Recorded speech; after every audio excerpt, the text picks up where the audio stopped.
Welcome to Daily Scripture Reading. I do not own the rights to this music. 2 Chronicles chapter 9. This is the Amplified Version. Visit of the Queen of Sheba. When the Queen of Sheba heard of the fame of Solomon, she came to Jerusalem to test Solomon with riddles. She was accompanied by a very large number of attendants, with camels bearing spices, balsam, oil, and a large amount of gold and precious stones.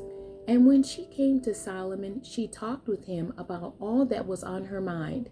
Solomon answered all her questions. Nothing was hidden from him, which he did not make clear to her.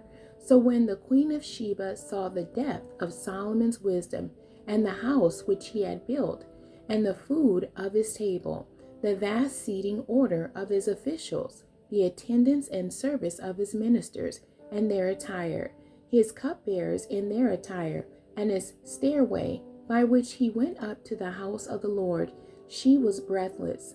She said to the king, "The report which I heard in my own land regarding your accomplishments and your words and your wisdom was true, but I did not believe the reports until I came and saw it with my own eyes. Behold, the half of the greatness of your wisdom was not told to me. You have surpassed the report that I heard. Blessed and fortunate are your people. How blessed and fortunate are these servants of yours, who stand before you continually and hear your wisdom. Blessed be the Lord your God, who delighted in you, setting you on his throne as king for the Lord your God, because your God loved Israel, establishing them forever. Therefore, he made you king over them, to do justice and righteousness." Then she gave the king 120 talents of gold, a very large amount of spices, balsam oil, and precious stones. There was no such spice anywhere like that which the Queen of Sheba gave to King Solomon. The servants of Huram and those of Solomon, who brought gold from Ophir, also brought almug trees and precious stones. From the almug timber, the king made stairways for the house of the Lord and for the king's palace, and lyres and harps for the singers, none like that was seen before in the land of Judah. King Solomon gave to the Queen of Sheba all the things she desired, whatever she asked, besides a return for what she had brought to the king. So she returned to her own land with her servants.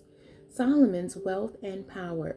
Now the weight of gold which came to Solomon in 1 year was 666 talents, besides what the traders and merchants brought, and all the kings of Arabia and the governors of the country brought gold and silver to Solomon. King Solomon made 200 large shields of beaten gold, using 600 shekels of beaten gold on each large shield.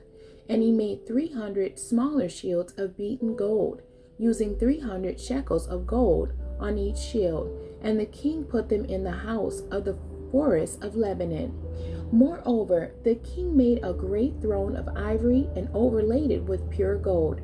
There were 6 steps to the throne and a golden footstool attached to the throne, and arms on each side of the seat, with 2 lions standing beside the arms.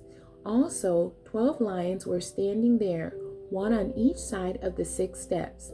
Nothing like it had ever been made for any other kingdom. All King Solomon's drinking vessels were of gold, and all of the vessels of the house of the forest of Lebanon were of pure gold.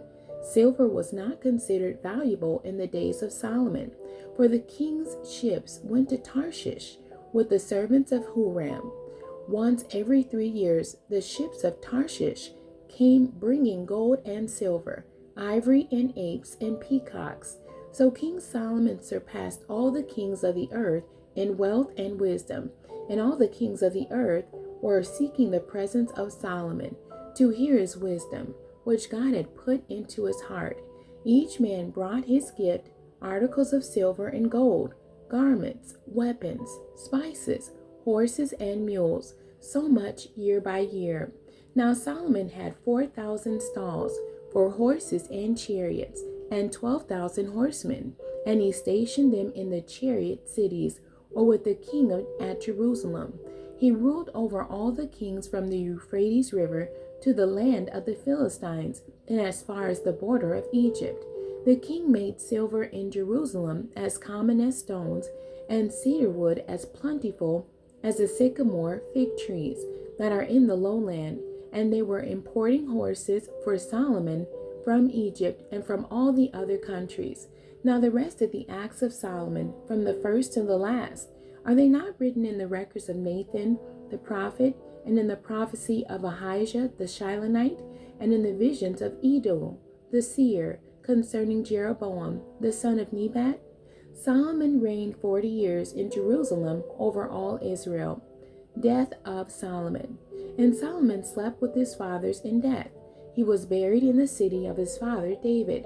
Rehoboam, his son, reigned in his place. The end. God bless you, and thank you for joining me today.